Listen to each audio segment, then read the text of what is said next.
now turn up. What up, is Marcus, the Dynasty Football Dads. We're giving away a brand new jersey. You've probably seen this jersey before a lot if you've been watching any of my videos. So we're giving this away at the end of March. It is coming down to it. All right, we are going to be going through wide receivers. We did running backs. What important draft combine statistics should you be looking out for? What things should you be keeping an eye on? Especially if you have a couple different wide receivers that are kind of in the same tier and you're trying to break that tier, or if you're in the rounds like 3, 4, 5 and you're trying to make sure you hit on a wide receiver, or ultimately we know that draft capital is the number one. Draft capital, I've done many videos on draft capital. First 3 rounds, super important. And if you want to know why, we can look at the other videos. We go deep into it. But what things at the combine? We have pro days coming up, and we have some pro days that have passed. What things are you looking for that you need to start paying attention to?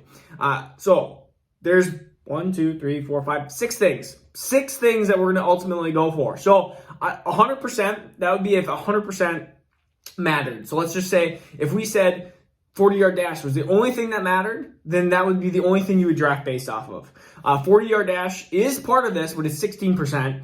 So we're going to just start with that just because that's kind of a middle one. 40-yard dash is important. We know that the faster a player is, the likelier they're going to be able to create separation and stuff. But there is players even like John Ross, and Henry Ruggs is still out to be determined. But there's differences like that. But then there's players like Tyreek Hill, who's super fast and ultimately does great onto success, or Deshaun Jackson. There's all sorts of different wide receivers, but the faster you are, the more likely you are to create separation, and it's an important statistic to know. So when people say 40-yard dashes don't matter, they do matter because part of the kind of overall statistics, they actually matter 16%. If you really were to put it down to it, they matter 16% of an overall draft profile. Ultimately, if you had 6 things, this would be that. All right, so 16%. If you're running in the 4.6s, 4.7s, even high 4.5s, and chances are your hit rate's going to be lower. And we know that. I mean, that's kind of obvious. If you're slower,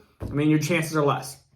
All right, we're going to go with the most important thing because I think that's just crazy to think. It's actually arm length. So when we're talking about even some of those short wide receivers that have long arm length, but when we're looking at arm length, you see players like Calvin Johnson, and you see players like AJ Green and Julio Jones. They have super long arms, but ultimately that creates the high point abilities, and it creates very good in contested catches situations. So one of the things you want to look at is arm length. That's 23%. 23% of an overall draft profile is important because of arm length. That's more important than 40-yard dash. So ultimately, if you're looking at statistics, and let's say you have 2 players, and one has, let's just say, 2 inches longer arm length than the other one, then that would actually be an important change and difference that maybe arm length, and if they have a couple of these other things as well, that would be important. Number 2 is actually going to be BMI, 22%. We know that players that are built a little bit thicker end up usually being able to be on the field more, and they end up being a little bit better in fantasy. We see some of these bigger guys, again, like Calvin Johnson, DK Metcalf, these bigger, stronger guys, AJ Brown. They have a BMI that's a little higher. My biggest concern of Devontae Smith, even though that he's my wide receiver 1 in fantasy, is his BMI. His BMI is extremely low. That is ultimately that's saying that we hope that he has everything else. Because 22% of the overall draft profile is based off of BMI. And if he's failing at that grade, then we need some A's and some other stuff. And I do think he has A's and all the other stuff, which is why I think he's still my wide receiver 1. But it is important to note that if we are wrong, let's say 2 years, 3 years down the road, we go, okay, Devontae Smith didn't succeed. We look and go, okay, well, maybe it was because we overlooked some of these things. We overlooked his BMI. So we have to kind of, again, grade ourselves. And that's why we get better and better each year that we do fantasy football and dynasty football, is because we have to learn from our mistakes.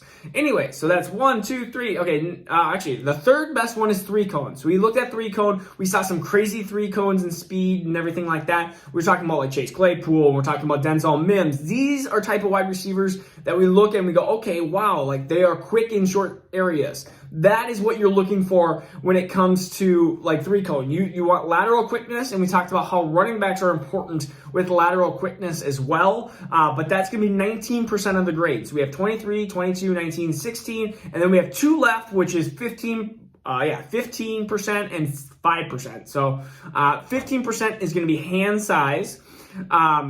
So hand size, again, we want individuals that have a slightly bigger hands. And so the last one I'm just going to go through is launch score. And launch score is 5%. So I'm not going to go through a lot of launch score, but just know that that is a very tiny bit. But I mean, ultimately 95% of the other stuff is what you want. So you can look up launch score if you really want to. It's 5%. So, but let's go back to hand size. Hand size, again, important. We talk about quarterbacks with hand size, bigger hands. You're usually able to catch the ball a little bit softer with your hands. And you're a little bit more of a hands catcher. Usually, if you have smaller hands like me, I have like baby hands, and I can't catch a football very well. That's why I was a running back in high school and not a good catching. I was not a pass catcher. They were just like run through the tackles. I was like, perfect. Don't let me catch it because I'll probably drop it. So hand size is very important when it comes to a wide receiver. So ultimately, again, 23% arm length, 22% BMI, 19% three cone, 16% 40-yard dash, 15% hand size, and then a little sprinkle on top, 5% launch score. Ultimately, what you can do is look at different aspects and just see where some of these players lie on these 6, primarily 5 statistics, and that can help differentiate between players. You might have a Henry Ruggs like last year, whose 40-yard dash was amazing, but then you gotta look at his other stats compared to maybe like a Denzel Mims, who, if you looked at his like 3 cone and stuff, I mean, you looked at his 3 cone, it was awesome. And I mean, you look at his even 40-yard dash was awesome. I mean, he still ran a 4.38, which is pretty incredible. So that is what you have to look at when you're looking at different players, and that's why I still like a player like Denzel Mims, even after his rough rookie year, because I know that like sophomore year and stuff, we know what the combine waiting is, and if you can be patient and wait around, that can definitely help reward you in fantasy. But I hope you liked the video. This is Marcus with Dynasty Football Dads. So this is a nice Brandon Ayuk jersey. All right. So peace out. I'll see you tomorrow. Now turn up.